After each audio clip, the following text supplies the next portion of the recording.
Sun Tzu said, "The military is a great matter of the state.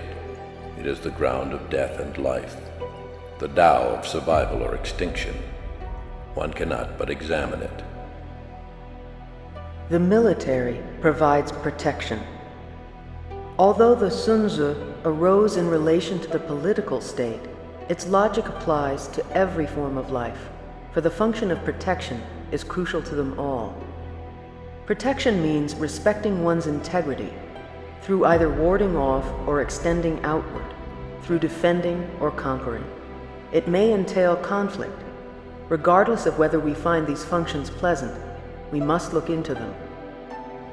In his famous military treatise, Heiho Kadensho, Yagyu Munenori clarified how a virtuous ruler maintains the capacity to use military force to protect the masses. Thus, he argued, maintenance of a benevolent military government was vital for the well-being of the realm. At times, because of one man's evil, 10,000 people suffer. So you kill that one man to let the tens of thousands live. Here, truly, the blade that deals death becomes the sword that saves lives. In other words, the way of war was also seen as the way of peace. Sun Bin once said, "Greater powers and resources do not guarantee tactical superiority." In the military, more is not better. Do not advance in a martial way. It is sufficient to gather strength, assess the enemy, and take him. That is all. However, if one does not plan and takes the enemy lightly, one will certainly be captured by him. Victory arises from preponderance, which grows from knowledge and is expressed in mastery of Shi. Do not seek it in accumulation alone. Do not waste resources in military display. The moment advantageous conditions arise, recognize them and direct your forces there. Swift victory is the general's goal. When conventional tactics are altered unexpectedly according to the situation, they take on the element of surprise and increase in strategic value. To dominate that which has form, known as Xing, by means of that which has no form, is a surprise operation.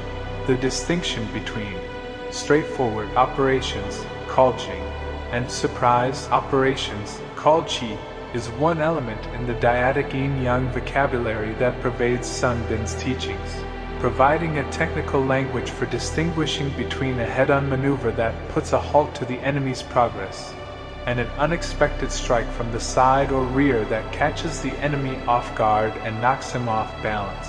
This builds on Sun Tzu's teachings that both orthodox and unorthodox actions are taken during conflict. Ensuring victory means having a command of both orthodox and unorthodox actions. Orthodox actions are straightforward techniques, tried and true behaviors and formations. For example, fighting on the front lines or attacking a valuable territory are orthodox actions. Unorthodox actions are surprise attacks and other maneuvers outside the typical boundaries of battle. For example, ambushes and deception are unorthodox tactics. In his activity, the commander is tranquil and thus inscrutable, orthodox and thus brings order. He is able to stupefy the ears and eyes of officers and troops, preventing them from having it. He changes his activities, alters his strategies, preventing the people from discerning. He changes his camp, makes his route circuitous, preventing the people from obtaining his plans. To be invisible, you must first be so orthodox that nothing remains to give you away. Then you must be so extraordinary that no one can predict your location or purpose. You must be equally ungraspable to your own troops. This is for their safety, as well as the authority of your command. Orthodox and unorthodox tactics should be blended to work in harmony. They should flow as unbroken and coherent patterns called heli. Like the endless combination of colors derived from the 5 primary colors, there are multiple variations encompassed within the primary actions of orthodox and unorthodox behaviors. Use the orthodox to engage, and the unorthodox to achieve victory. Sunbin taught that the line between disorder and order lies in logistics, known as Chu. Deliberate tactical errors and minor losses are the means by which to bait the enemy. For one who has really mastered the way of warfare, his enemy can do nothing to escape death. Ordering the many is like ordering the few. It is division and counting. Fighting the many is like fighting the few. It is form and name. The Chinese character for ordering suggests regulating or properly arranging. When you give order to the many, when the large is divided into the small, working with the many becomes like working with the few. When you form troops into clearly named divisions, fighting with the many is no different from fighting with the few. The same principles apply, activated by the same gestures. As well, interacting with the small, you establish connections that accumulate power as you build to the large. Thus, you command the vastness by working with the manageable and immediate, that which is right in front of you. This is effective on all levels of command. The multitude of the three armies can be made to meet all enemies without defeat. It is the extraordinary and the orthodox. The orthodox translates the Chinese word zheng.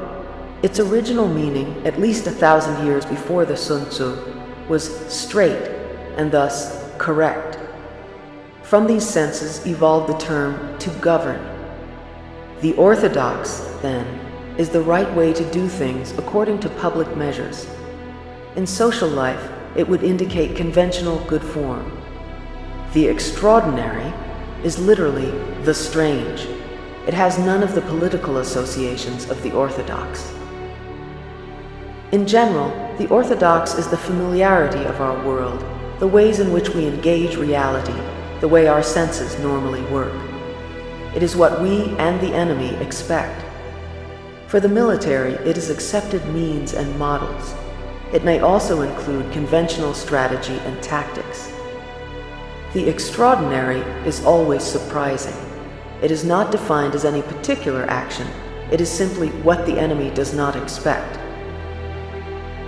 Sun Tzu said, "Of old, the skilled first made themselves invincible to await the enemy's invincibility. Invincibility lies in oneself. Invincibility lies in the enemy. Thus the skilled can make themselves invincible. They cannot cause the enemy's invincibility. Thus it is said, victory can be known, it cannot be made." Elsewhere, the Sun Tzu gives explicit advice about making victory. Here, though, it emphasizes one's ground of action, preparing the conditions of invincibility within one's own sphere. This is not yet victory. One must wait for the enemy's vincibility to arise. Skill is knowing that moment. Invincibility is defense. Vincibility is attack. Defend and one has a surplus. Attack and one is insufficient. The standard text says, "Attack when you have a surplus, defend when you are insufficient." This logic maintains the convention of gaining victory through attack. The bamboo text points to the vulnerability of attack and the subtle power of defense. Of old, those skilled at defense hid below the 9 earths and moved above the 9 heavens. Thus they could preserve themselves and be all victorious. Here, the standard text has, "One skilled at defense hides below the 9 earths. One skilled at attack moves above the 9 heavens." This obscures the more powerful message of the bamboo text, which shows instead a defense not based in conflict. In the best defense, one goes outside the range of enemy insight, becoming ungraspable and thus unbeatable. Victory need not be achieved by will or devastation. The all-victorious general resides beyond defeat. In seeing victory, not going beyond what everyone knows is not skilled. Victory in battle that all under heaven calls skilled is not skilled. Thus, lifting an autumn hair does not mean great strength. Seeing the sun and the moon does not mean a clear eye. Hearing thunder does not mean a keen ear. So-called skill is to be victorious over the easily defeated. Thus, the battles of the skilled are without extraordinary victory, without reputation for wisdom, and without merit for courage. According to Chinese lore, the downy coats of birds and animals are especially fine at the onset of fall. The standard text says, "What is meant by skill is to be victorious over the easily defeated." It implies that the skilled general fights only those he can readily beat, and thus develops no reputation for greatness. The bamboo text comes to the same conclusion, but for different reasons. What most people can see is not skill. True skill is both invisible to ordinary people and achieves more than they can envision. Thus, the general's victories are unknown. And so one's victories are without error. Being without error, what one arranges is necessarily victorious, since one is victorious over the defeated. One skilled at battle takes a stand in the ground of no defeat, and so does not lose the enemy's defeat. Therefore, the victorious military is first victorious, and after that does battle. The defeated military first does battle, and after that seeks victory. For the skilled general, victory is attained before the battle is joined. Abiding in his invincibility, he awaits the moment at which he can seize the enemy's vincibility. A military that rushes to the fight, hoping for victory, assumes the ground of defeat. A master swordsman relayed the following narrative in his old age. Training over a lifetime involves various phases. Unskilled men at the lowest level will make little progress at the start of their training, and their ineptness is obvious to themselves and others. Men at this level are of no use. Those at the middle level are still unusable but aware of their deficiencies and are able to identify defects in others. Men at the upper level have useful skills, are proud of their degree of proficiency, enjoy the praise, and empathize with those who lack ability. This level has worth. However, men who have traversed to an even higher stage of expertise in swordsmanship will pretend that they are unknowing, but those around them will sense that they have unmatched skill. This is probably the zenith of attainment for most men. Beyond this extends the ultimate realm that is impossible to describe in words. It becomes clear to the master that this realm is boundless, and his skill can never be perfect. With this realization, the master, being fully conscious of his imperfections, is neither conceited nor contemptuous, but continues traveling the path. Lord Yagyu once said, "I do not know how to defeat others. All I know is the path to defeat myself. Today one must be better than yesterday, and tomorrow better than today. The pursuit of perfection is a lifelong quest that has no end." To me, ultimately, martial art means honestly expressing yourself. Now, it is very difficult to do. I mean, it is easy for me to put on a show and be flooded with a cocky feeling and then feel like pretty cool and all that. Or I can make all kinds of phony things, you see what I mean? Blinded by it. Or I can show you some really fancy movement. But to express oneself honestly, not lying to oneself, and to express myself honestly, now that, my friend, is very hard to do, and you have to train. You have to keep your reflexes so that when you want it, it's there.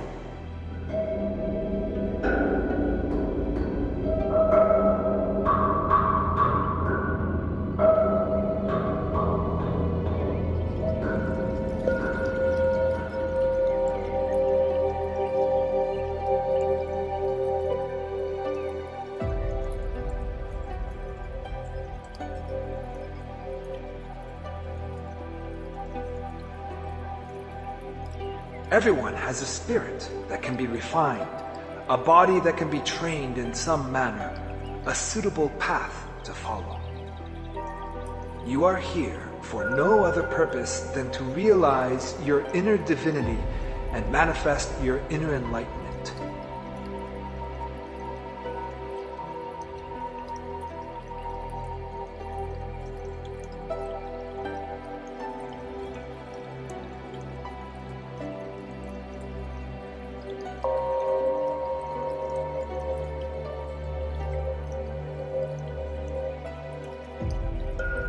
So one who is skilled cultivates Tao and preserves method. Thus one can be the measure of victory and defeat. Tao is the way things are, the way things go of their own accord, the natural momentum. Method is ordering human actions in ways that are in accord with Tao. The general assumes this power when he is tuned into the larger perspective, thus becoming the governor of victory and defeat. A victorious military is like weighing a hundredweight against a grain. A defeated military is like weighing a grain against a hundredweight. One who weighs victory sets the people to battle, like releasing amassed water into a gorge 1,000 ren deep. This is form. Because you have taken the measure of things, you know their true weight. Victory is then arranging the balance to create preponderance. Like the release of water down a steep ravine, this is sure. Many trees move, he is approaching. Many obstacles in thick grass, he is misleading us. Birds rise up, he is concealing himself. Animals are startled, he is launching a total assault. Trees, plants, birds, and beasts represent the fourfold division of the Chinese natural world. Because all its parts are connected, the environment around the enemy contains invaluable messages of their activity. By reading this environment, you are reading their designs. Dust is high and sharp. Chariots are approaching. It is low and wide. The infantry is approaching. It is dispersed and wispy. The firewood gatherers are approaching. It is scattered here and there. He is encamping his army. Even the dust speaks. This is not book knowledge. This is not even knowledge of the extraordinary and orthodox. This is a scout's observations from the field. Since anything that occurs affects everything around it, the smallest phenomenon leads you to the complete view. This is true from scout's knowledge to the general's total vision. All things, material and spiritual, originate from one source and are related as if they were one family. The past, present, and future are all contained in the life force. The universe emerged and developed from one source, and we evolved through the optimal process of unification and harmonization. His words are humble and his preparations increase. He will advance. His words are strong and his advance is forced. He will retreat. Light chariots come out first and take a position on the flank. He is deploying. He is not in difficulty, yet requests peace. He is strategizing. They rush out to deploy. He has set the moment. Half of them advance. He is luring you. Having read the opposing general through his effect on vegetation, animals, and dust, now we read him through his words and deeds. But his actions may not directly represent his intentions. Look for contradictions between the two. It is crucial for a general to be able to judge a man's character by his facial expression. The scroll that Kusunoki Masashige handed over to Masatsura in Minatogawa is said to have been covered with pictures of eyes and nothing else. There is a secret way of interpreting a man's countenance through his eyes and expression. When I look around, I always learn something, and that is to be always yourself and to express yourself, to have faith in yourself. Do not go out and look for a successful personality and duplicate him. Now, that seems to me that is the prevalent thing. happening. Like they always copy mannerisms, but they never start from the very root of his being, and that is, how can I be me? All type of knowledge ultimately means self-knowledge. So therefore, they're coming in and ask me to teach them not so much of how to defend themselves or how to do somebody in. Rather, they want to learn to express themselves through some movement, be it anger, be it determination, or whatsoever. So in other words, what I'm saying therefore is that he is paying me to show him in combative form the art of expressing the human body. Life is growth. If we stop growing, technically and spiritually, we are as good as dead. Foster peace in your own life, and then apply the art to all that you encounter. One does not need buildings, money, power, or status to practice the art of peace. Heaven is right where you are standing, and that is the place to train. Ordering the many is like ordering the few. It is division and counting. Fighting the many is like fighting the few. It is form and name. The Chinese character for ordering suggests regulating or properly arranging. When you give order to the many, when the large is divided into the small, working with the many becomes like working with the few. When you form troops into clearly named divisions, fighting with the many is no different from fighting with the few. The same principles apply, activated by the same gestures. As well, interacting with the small, you establish connections that accumulate power as you build to the large. Thus you command the vastness by working with the manageable and immediate, that which is right in front of you. This is effective on all levels of command.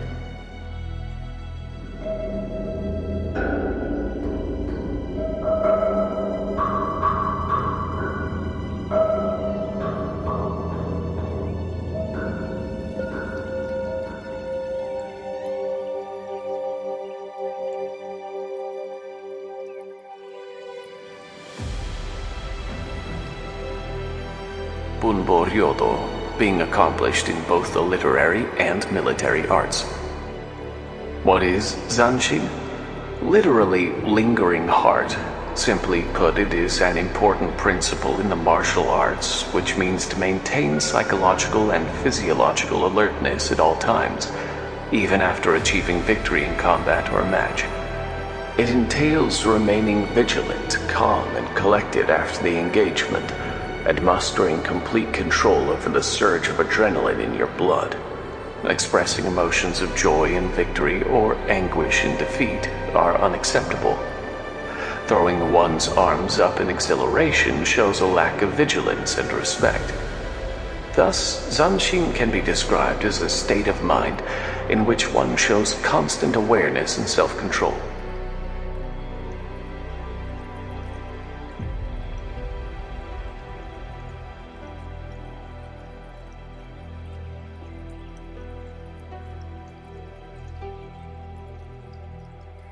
When in battle, use the orthodox to engage.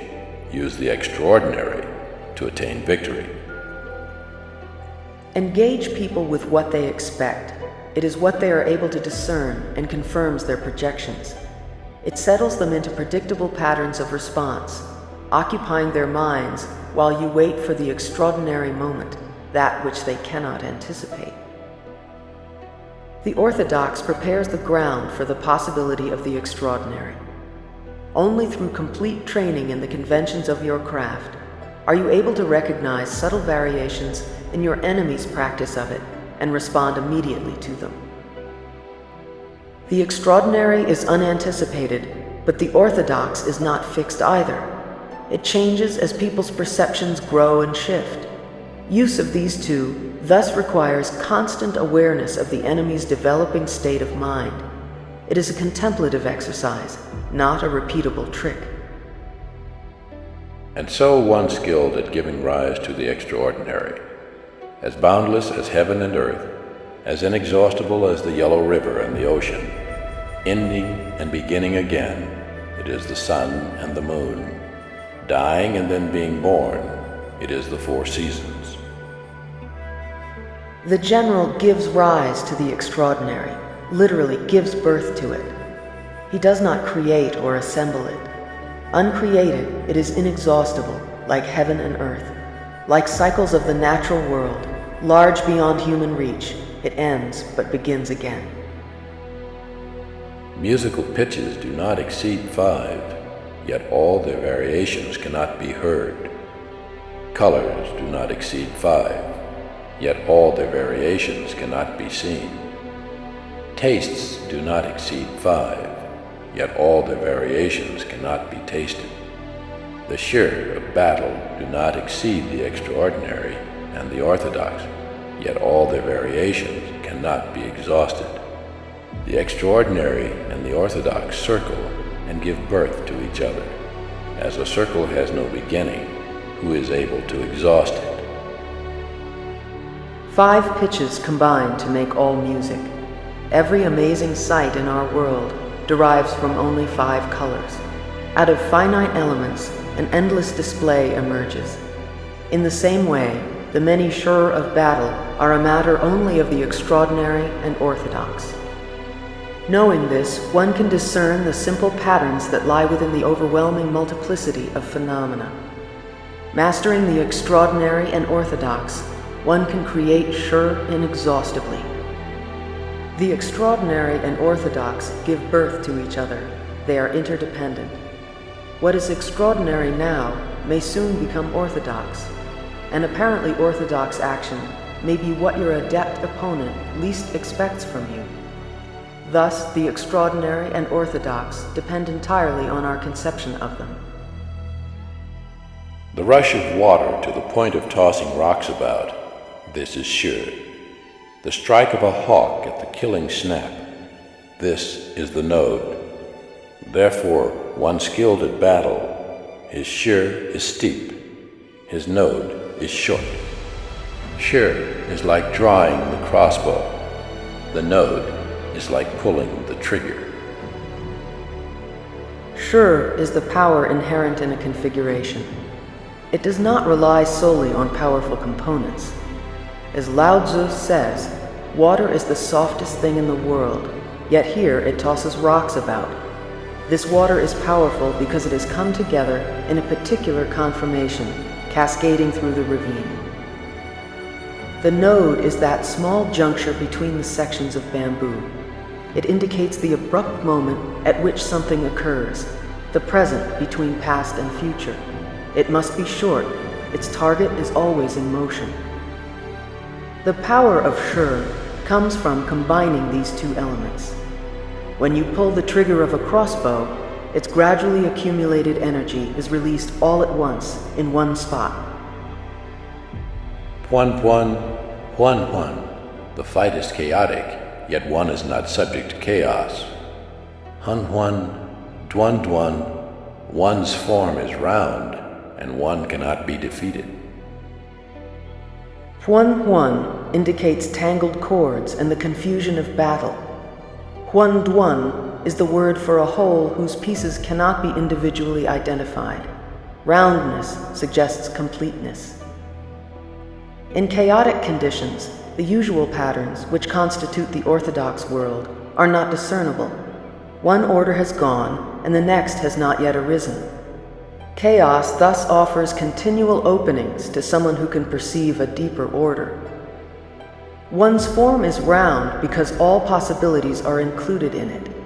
One can respond without confusion to whatever emerges. Thus, one cannot be defeated. Chaos is born from order. Cowardice is born from bravery. Weakness is born from strength. Order and chaos are a matter of counting. Bravery and cowardice are a matter of sheer. Strength and weakness are a matter of form. Counting stands for division and counting. It refers to dividing one's army into smaller, manageable groups. Placing your army in proper conditions of Shi brings out its natural bravery. Form indicates troop formations and, more generally, any shaping of forces. Cowardice and bravery are two moments of a single cycle. Instead of manipulating one part of the cycle, shape the environment using counting, Shi, or form, and the quality you seek readily occurs. One skilled at moving the enemy forms, and the enemy must follow, offers, and the enemy must take. Move them by this, and await them with troops. Do not fight the enemy head-on. Instead, shape their ground. This narrows the enemy's course of action, leading them where you want. They have no alternative. If your offer is made from the perspective of victory, they choose it as if it were their own idea. This is skill. And so, one skilled at battle seeks it in Shi and does not demand it of people. Thus one can dispense with people and employ Shi. Victory does not come from accumulating troop strength or creating heroism. Rather, bring about advantageous Shi to shape the field of battle. In the defile, one person stands off 100. In winter, the enemy's impassable river becomes your road of ice. Relying on Shi, the battle of army against army need not occur. This is the highest skill. It is victory. One who uses Shi sets people to battle as if rolling trees and rocks. As for the nature of trees and rocks, when still, they are at rest. When agitated, they move. When square, they stop. When round, they go. Thus the Shi of one skilled at setting people to battle is like rolling round rocks from a mountain 1,000 ren high. This is Shi. The mountain, like the crossbow, emphasizes the potential energy aspect of Shi. Victory is not based solely on the quality of your people or their strength of will. Thus, there is no need to remake or alter them. If you know their nature, you can position them so that they become natural weapons. Thus, you take advantage of the way power arises in the world. To your mind, be formless, shapeless, like water. Now you put water into a cup, it becomes the cup. You put water into a bottle, it becomes the bottle. You put it in a teapot, it becomes the teapot. Now water can flow, or it can crash. Be water, my friend. Consider the ebb and flow of the tide. When waves come to strike the shore, they crest and fall, creating a sound. Your breath should follow the same pattern, absorbing the entire universe in your belly with each inhalation.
Knowing my troops can strike, yet not knowing the enemy cannot be struck, this is half of victory. Knowing the enemy can be struck, yet not knowing my soldiers cannot strike, this is half of victory. Knowing the enemy can be struck, knowing my soldiers can strike, yet not knowing that the form of the earth cannot be used to do battle, this is half of victory. This is the initial summary of the chapter. Knowledge of self and other is vital to the general in every endeavor. Yet it is insufficient without knowledge of the ground, the environment within which battle occurs. And so one who knows the military acts and is not confused, initiates and is not exhausted. This is the second summary of the chapter. The general is clear-minded and inexhaustible. His clarity arises from his intimate knowledge of the military, and thus his actions lead to victory even in conditions of chaos. He is not depleted because he gains energy by moving with the forms of earth, the larger patterns of his world. And so it is said, know the other and know oneself, then victory is not in danger. Know earth and know heaven, then victory can be complete. In ancient China, heaven stands for the range of phenomena from weather to celestial process to the imperial vision. Earth extends similarly from terrain to the practical grounds of any activity. Danger can be avoided by knowing self and other. Being all victorious depends on knowledge of heaven and earth. Knowing the way is to know your own faults, discovering your imperfections with endless introspection, and to remedy them by spending your life training body and mind. Shukyo. That is the way. The character for sage can also be read as Hi-Jiri. That is because sages know, Jiri, their flaws, Hi. Buddha preached that one could master the way through Chihi-Bensha, knowing your imperfections and quickly casting them off. If you vigilantly examine your own heart, it will become clear how many bad thoughts are invoked in your mind each day. You should never be contented with yourself. Itei advised that this is how to achieve salvation, but even so, the way a samurai should approach life is different again. If you don't believe rather audaciously that you are the singularly most gallant warrior in Japan, it will be difficult to exhibit true valor. The extent of one's courage is evident in one's confident attitude. There is nothing so profound as the last part of a certain poem that asks, how will you reply when your own heart asks questions? This sentiment could even rival Buddhist sutra, and many know of it. Recently, erudite people put on pretenses and feign wisdom, an act that makes them lower than ordinary men. At least ordinary men are forthright. If one asks this very question, there will be nowhere to hide from the truth. It is a penetrating judge of one's mind. Thus, it is prudent to avoid shameful behavior in anticipation of an introspective judgment of guilt. And so, for the general, there are 5 dangers. Resolved to die, one can be killed. Resolved to live, one can be captured. Quick to anger, one can be goaded. Pure and honest, one can be shamed. Loving the people, one can be aggravated. All 5 are the excesses of the general, a calamity in employing the military. To overturn an army and kill the general, one must use the 5 dangers. One cannot but examine them. Willing to die for his cause, being pure and honest, loving the people, even virtues become vulnerabilities when taken to an extreme. The general's fixation offers an easy means to turn his energy back upon him. Simply put him into a situation in which his propensities become intensified, and you find victory. In the kingdom of Tang, China, there was a man who adored pictures of dragons. He had dragon motifs on his clothes, utensils, and other things. His profound love of dragons was felt by the dragon god, who sent a real dragon to appear before the man's window. The man was so surprised that he fainted. Some people like to talk big but act in a way that doesn't match their words. Now and again, it is necessary to seclude yourself among deep mountains and hidden valleys to restore your link to the source of life. Sit comfortably and first contemplate the manifest realm of existence. This realm is concerned with externals, the physical form of things.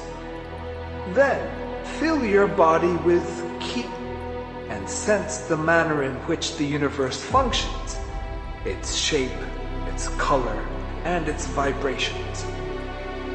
Breathe in and let yourself soar to the ends of the universe. Breathe out and bring the cosmos back inside. Next, breathe up all the fecundity and vibrancy of the earth. Finally, blend the breath of heaven and the breath of earth with that of your own body, becoming the breath of life itself.